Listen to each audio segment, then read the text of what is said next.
This is 219 News Now, brought to you by Strachan Van Til, making lives easier for 94 years.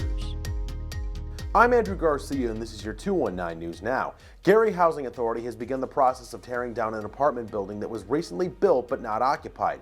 In 2011, Gary approved a $1.5 million no-interest loan for the building at 7th and Broadway developed by John Caldia.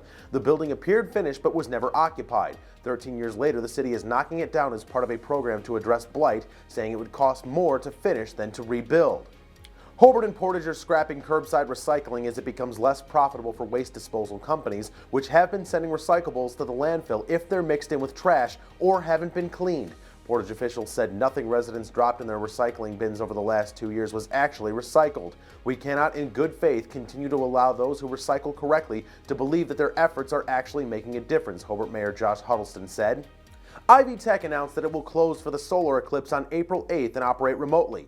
The eclipse is set to pass through Indiana, with Indianapolis in the 115-mile path of total darkness. In the region, the eclipse will have about 95% coverage, meaning a sliver of the sun will still be visible. The eclipse will begin around 12:51 p.m. and end at 3:22 p.m.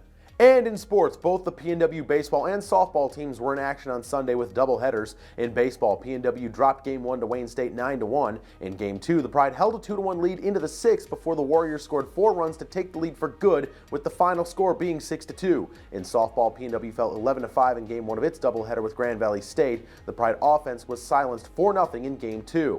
To read up on more local news and headlines, visit jed-tv.com and nwi-com. I'm Andrew Garcia, and this has been your 219 News Now.